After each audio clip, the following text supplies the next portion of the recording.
Assalamualaikum warahmatullahi wabarakatuh. Hei orang tua, stop menyalahkan guru. Tidak semua pemukulan guru itu adalah kriminal.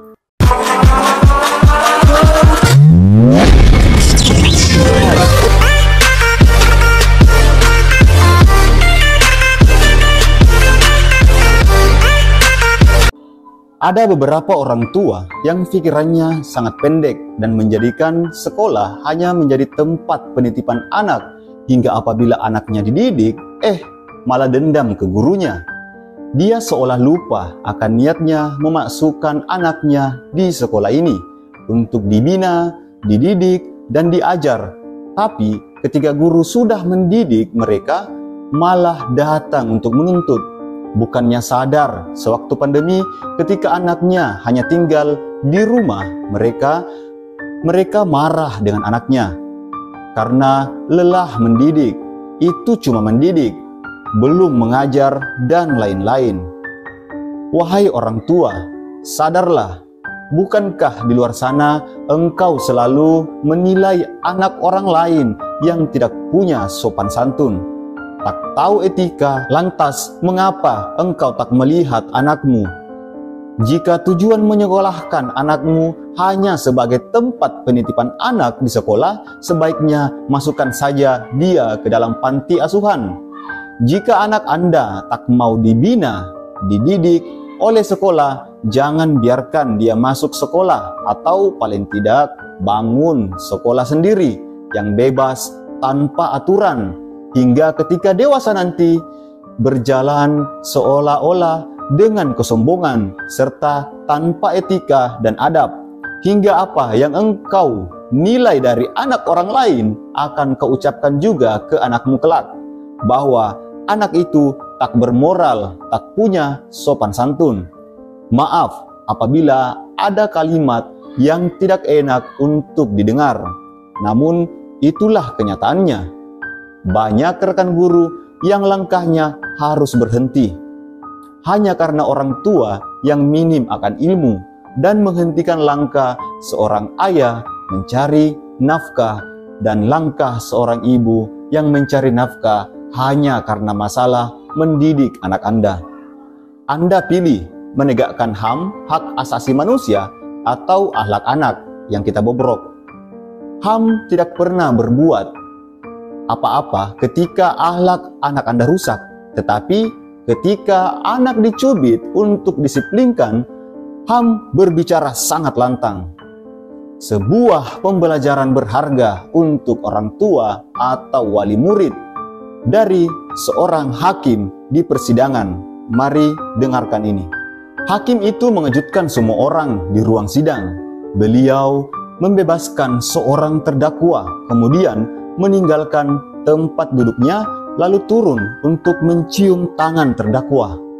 Yang seorang guru SD juga terkejut dengan tindakan hakim itu. Namun sebelum berlarut-larut keterkejutan itu, sang hakim mengatakan, "Inilah balasan yang harus kulakukan sebagai rasa terima kasihku kepadamu, wahai guru." Rupanya terdakwa itu adalah gurunya sewaktu SD, dan hingga kini ia masih mengajar SD.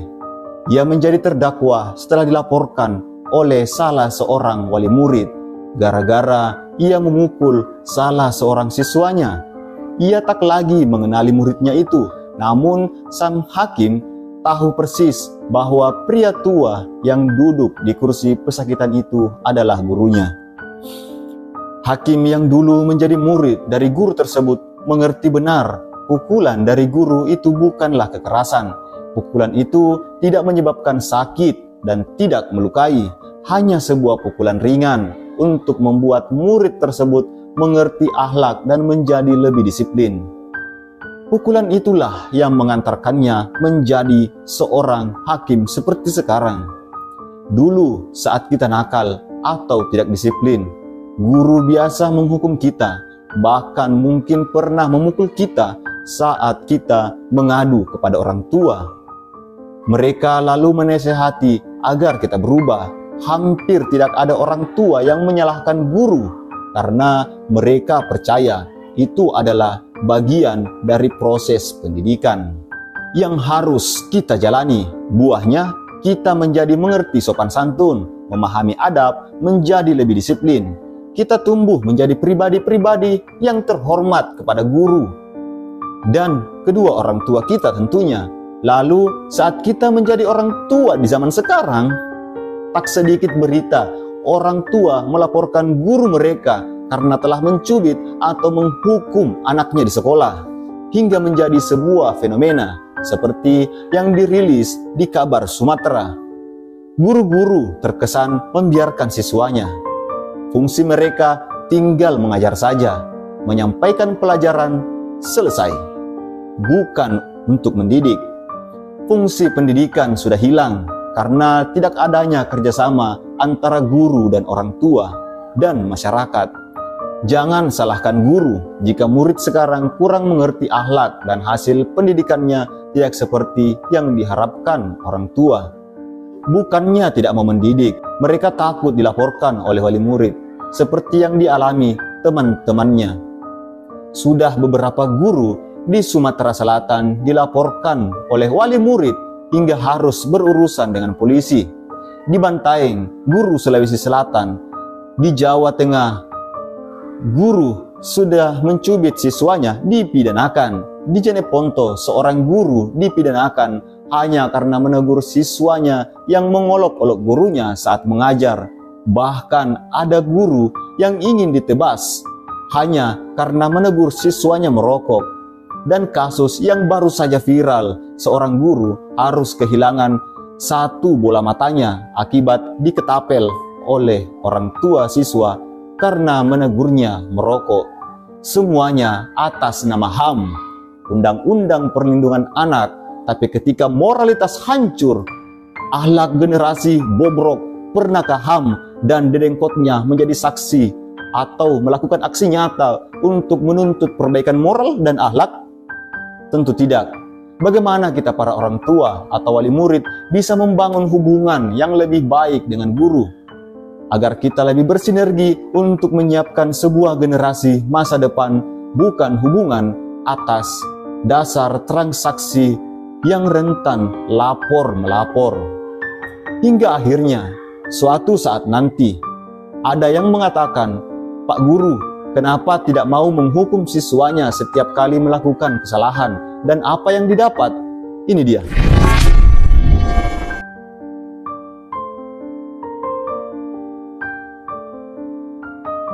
Ada pula yang mengatakan, kenapa tidak diberi teguran saja, biar dia sadar. Ini lagi. Kalau begitu, direkam saja Pak, biar jadi bukti. Dan apa hasilnya? Ini. Kalau begitu laporkan saja Pak kepada kepala sekolah, biar tidak mengulangi. Dan apa hasilnya? Ini hasil. Lantas dengan cara apa lagi seorang guru mendidik anak bangsa bila ada orang tua yang tingkahnya seperti bocah? Di era disruptif ini, pendidikan menjadi kunci untuk menghadapi masa depan. Bermunculannya pengetahuan baru dengan cepat mengubah paradigma cara berpikir setiap pendidik maupun peserta didik. Beberapa solusi pun dari para pakar pendidikan disumbangsikan untuk para pendidik dalam membangun dan mencerdaskan generasi bangsa. Ada hal unik, namun miris yang bisa kita temukan di era yang serba canggih ini. Berubahnya pola pikir siswa yang serba instan mampu mengabaikan seluruh aspek yang berhubungan dengan pendidikan dan perilaku. Kenapa bisa dibilang instan? Karena adanya teknologi bukannya dimanfaatkan untuk bisa memacu berpikir kritis, tetapi malah menjadi senjata bagi siswa untuk menjawab soal-soal yang diberikan guru tanpa memperhatikan menyaring sumber bacaan yang dibaca. Yang ujung-ujungnya siswa hanya cukup copy paste. Seharusnya adanya teknologi ini mampu melahirkan keterampilan di abad 21 yang bisa menjadi solusi pemecahan masalah di masa depan, bukan menjadi penyakit yang bisa merusak perilaku. Hukum kualitas baru pun lahir di era ini. Hampir semua orang tua pernah mengeluh masalah perilaku yang hubungannya dengan perkembangan buah hatinya. Artinya, tidak boleh main-main masalah perilaku, akibatnya bisa fatal. Mendidik itu berbeda dengan mengajar. Mengajar berbeda pula dengan melatih. Melatih pun berbeda dengan membimbing. Semua aspek tersebut memiliki porsi lahannya masing-masing, serta memiliki olahan dan racikan yang berbeda pula. Semua ini berawal dari rumah. Hitunglah dengan cermat berapa jam anak di sekolah dibandingkan dengan jam anak di rumah. Jangan anggap waktu yang sedikit mampu memberikan sumbangsi lebih banyak terhadap perilaku anak. Tidak usah jauh-jauh kita berteori. Cara mengajar atau mendidik anak yang efektif bisa kita lihat contoh percakapan sederhana antara guru dan siswa yang telat masuk kelas. Ketika ditanya, siswa tersebut menjawab, "Terlambat bangun, Pak." Lalu gurunya berkata, "Apa tidak dibangunkan sama orang tuanya, Nak?" Siswa menjawab, "Tidak, Pak." Gurunya mengatakan, "Kenapa?" Lalu siswa menjawab, "Bapak dan ibu saya pun belum bangun, Pak." Gurunya berkata, "Berarti tadi tidak sholat subuh?" Siswa menjawab, "Tidak, Pak, maaf." Itu hanya salah satu contoh gambaran yang bisa kita jadikan pelajaran, dan masih banyak hal-hal lain dari rumah yang membawa ketidaksuksesannya perilaku anak, ditambah bila di lingkungan sekitar rumah saja yang tidak mendukung. Sudah pasti menjadi sasaran empuk untuk jadi objek yang selalu dinasihati, karena perilaku baik dari temannya maupun guru-guru, termasuk guru BK di sekolahnya sekalipun. Sampai saat ini, saya belum yakin ada guru hebat yang bisa menjadikan siswa hebat tanpa didasari dari keluarga yang hebat dan mendukung tentunya. Keluarga hebat itu bukan berarti orang tuanya yang berpendidikan tinggi dan berduit, tapi orang tua yang mampu introspeksi diri dalam perilakunya sendiri. Like father, like son, tersirat bahwa peran orang tua sangat mempengaruhi perkembangan anaknya. Itulah mengapa peribahasa yang bisa kita jadikan cermin sebagai introspeksi diri kita sendiri dalam mendidik anak. Kita ambil contoh sekolah yang polanya cetakannya mendidik seperti pesantren, sekolah-sekolah yang berasrama lainnya. Mereka dididik dan dicetak sesuai dengan pola yang ingin dicapai. Contoh hal lainnya, sekolah yang polanya memberikan pelajaran transfer ilmu saja, tapi berusaha semaksimal mungkin untuk mengubah perilaku siswanya, seperti sekolah umum. Ada juga pola yang hanya ingin mencapai tujuan tertentu. Dalam memperdalam dan mengembangkan suatu ilmu sesuai minat dan bakatnya, itu bisa didapatkan di lembaga pelatihan atau kursus. Tetapi, apakah semua itu mampu merubah perilaku anak secara kafah atau secara menyeluruh? Jawabannya, tidak semuanya mampu, karena ada porsi suapan dan takaran yang dimiliki masing-masing.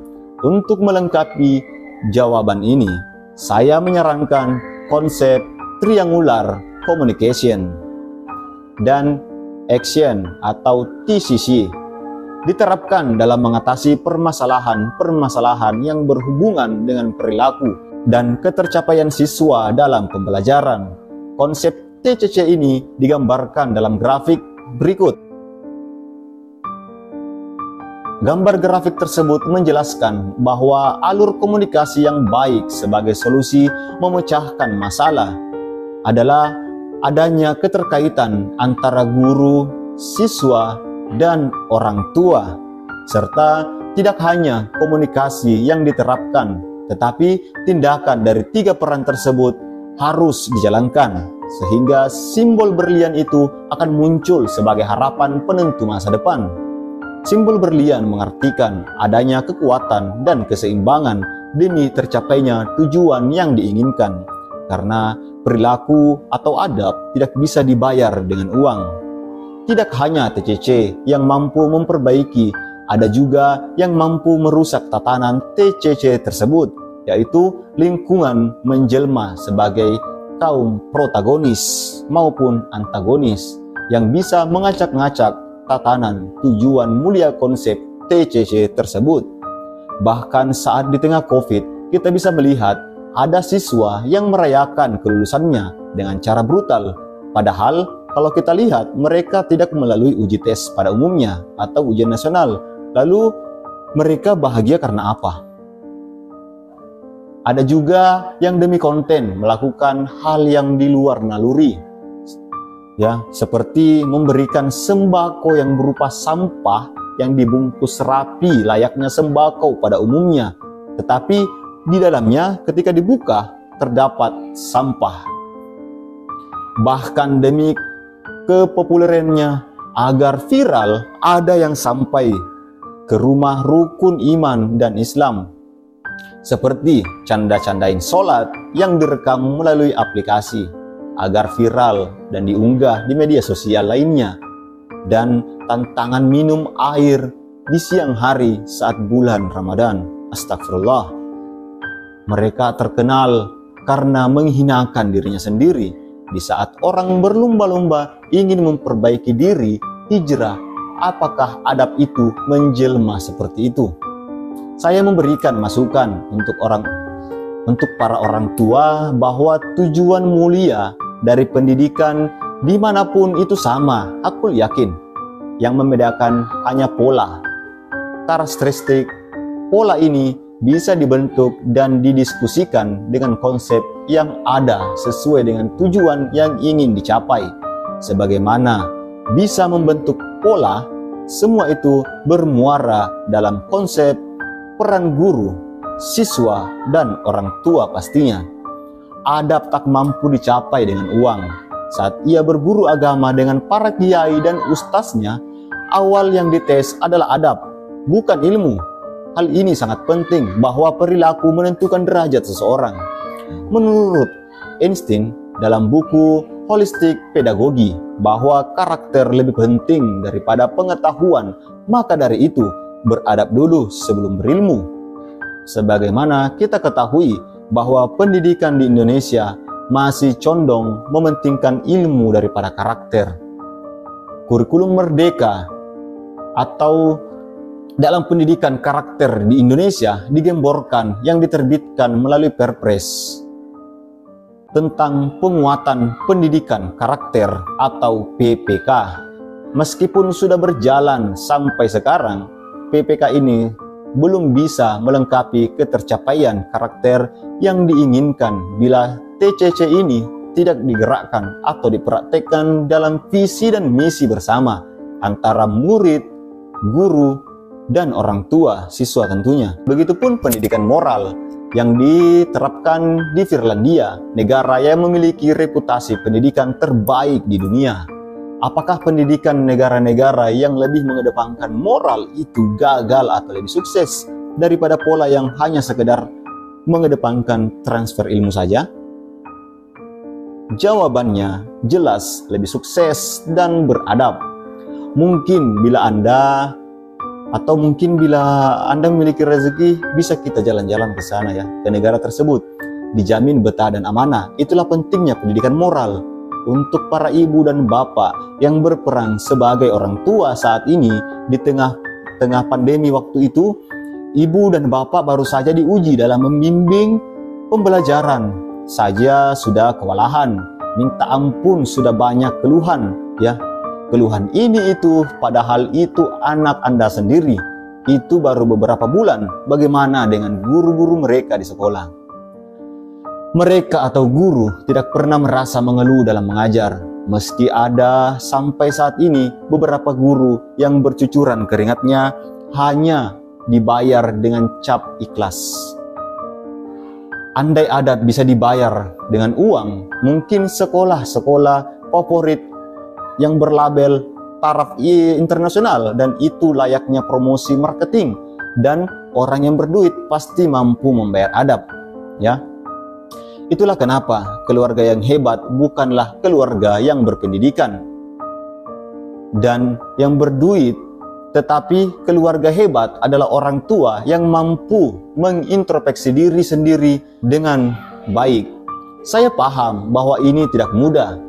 Seseorang saja yang baru dikaruniai satu anak, itu pun masih balita, sudah gemetar membuka pintu masa depan, apalagi ibu bapak yang memiliki lebih dari satu anak. Ini tidak bisa main-main. Demi perkembangan anak Anda, haruslah ditata sebagai langkah antisipasi dalam merencanakan masa depan. Maka dari itu, marilah kita berpegang erat bersama menjalankan konsep TCC ini, yaitu tindakan dan komunikasi yang baik antara guru, siswa, dan orang tua. Analoginya, singa tidak mungkin memakan singa atau memakan anak singa, tetapi manusia mungkin terjadi. Maka beradablah sebelum berilmu, karena adab tidak mengenal umur. Mari kita bekerja sama dalam membentuk karakter anak-anak, karena hasilnya ke depan bukan kami para guru yang akan menikmati hasil anak Anda, tetapi Andalah yang akan dicap sebagai orang tua yang berhasil. Semoga apa yang saya sampaikan dapat menyentuh dan mengubah pola pikir Bapak Ibu. Mohon maaf bila ada kalimat yang menyakitkan, karena sebuah luka jika terkena obatnya pasti akan perih. Saya akhiri. Assalamualaikum warahmatullahi wabarakatuh.